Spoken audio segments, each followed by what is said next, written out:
revision video for the families topic for GCSE AQA Sociology. Today we're going to have a little run through some of the things that Marxists would say about the functions of the family. So obviously we've looked at the functionalist perspective, and we know that functionalists view the family as generally quite positive, performing the functions. You know, obviously you've got Murdoch identifying the 4 functions: reproductive, sexual, economic and education. And then, of course, you've got Parsons going on from that with the warm bath theory and primary socialisation. They generally view the family as a positive force in society. It's something that helps create social solidarity.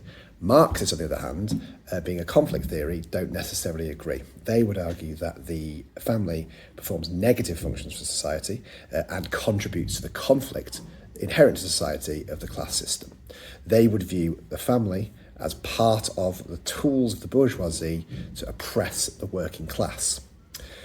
It does this in many ways. They would argue that the nuclear family, particularly, which is an interesting evaluation, because you can argue that when Marxists are talking about the nuclear family, the fact that we've got a significantly more more diversity in family types in the UK now might suggest that this theory is out of date. But Marxists argue that the nuclear family acts as a consumer unit. It does not challenge capitalism, and in fact it props up capitalism. The fact that private property and inheritance are passed on through the family challenges the idea of meritocracy. They argue that the process of primary socialisation reinforces capitalist norms, and also they would say that family supports capitalism by providing unpaid labour and for reproducing the next generation of workers who will go into the workforce once they've left the family. We're going to go into these in a little bit more detail now, but they are the things that Marxists argue the family does, and they argue it is negative as it maintains capitalism and thus the exploitation that Marxists see as inherent to the capitalist system. So what do Marxists mean then when they talk about a family acting as a consumer unit?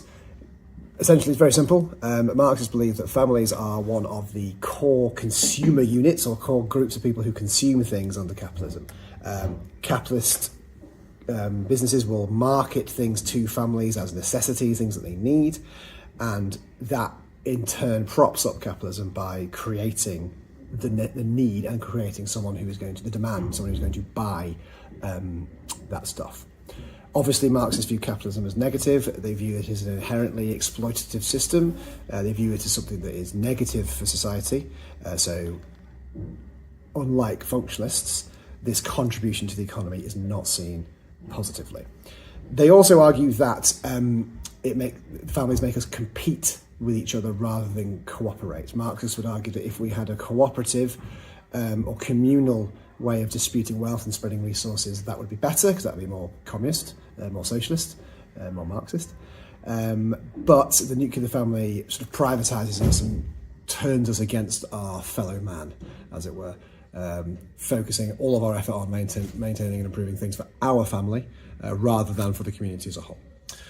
Next, we've got the passing on of private property. So of course, inheritance is a massive thorn in the side of meritocracy. So functionalists, of course, believe in this idea of meritocracy, the idea if you work hard, that you will be rewarded for that, and the only barrier to success is hard work. Whereas Marxists would point to something like inheritance as being something that sort of is a bit of an issue for meritocracy, because if you inherit, a house off your parents that's worth £1 million, you haven't done anything to earn that, and that's what Marxists would argue is an unfair advantage over other families. However, functionalists would criticise this by saying, well, it has been earned, and they are the rewards of the meritocracy, whereas Marxists, of course, would point to this being an aspect of the myth of meritocracy. Also, bundled up in this is the gender inequality, the idea that things are usually, or historically anyway, passed down the male line, and that sort of is a bit of an intersection there between gender and class from Marxist theory. They also talk about it socialising us into the norms of capitalism. The primary socialisation, which happens in the home, teaches us that competition is good, that capitalism is normal and good, and that being highly productive is a good thing, rather than focusing on anything else. It's all of these things on sort of socialising us into the norms of capitalism. And of course, Marxists view capitalism as bad, therefore they see this as a negative. Then there's the unpaid labour, which predominantly women, but not exclusively, do in the household, which supports the economy in the wider sense by providing free labour, which otherwise would have to be paid for, undermining the work of these of labourers, essentially. And then alongside that, there's the cushioning effect, which Zeta-Skeet speaks about, the idea of the emotional support that is offered by the family, which sort of cushions the blows of the oppression that you face under capitalism.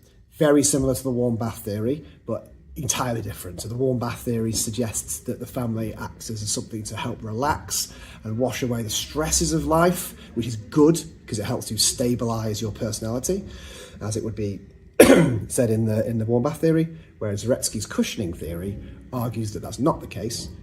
You are refreshed, yes, and emotionally supported, but that's a bad thing because it turns you off from your desire to change society. When you come home to your kids and your family and you realise, oh yeah, this is why I do it, this is why I work hard, blah, blah, blah, blah, it stops you wanting to go on strike, to launch a revolution, to campaign for better employment rights or join a trade union or whatever it is. So the cushioning effect and the warm bath theory are basically exactly the same, but they're also completely different, which is a bit of a running theme with Marxism and functionalism. Very often they see exactly the same thing, but they come to almost entirely opposite conclusions. Finally, there's some quick criticisms of Marxism, because of course you can always criticise any theory. The predominant criticism or evaluation of Marxism is that it's too deterministic. It makes sweeping statements about working class or the proletariat, as Marx would refer to them, and it doesn't take into account the individual agency of people. Also, the idea that it's quite negative is, it suggests that everything is done because of this class conflict. Maybe at a macroscopic scale, so a large scale, that might be the case, but with individual interactions between family members, the idea that everything is done in terms of this sort of power, class, economic conflict is perhaps a little bit, it's a little bit negative and it's a little bit restrictive. And also the idea that they say the only reason that families exist is to maintain capitalism. Functionalists would point to the functions that the family performs that are in fact positive, and there can be positives. So that is Marxism on the family. We're going to drill down in a little bit more detail into some specifics, but that is your overall summary for the GCSE AQA Sociology.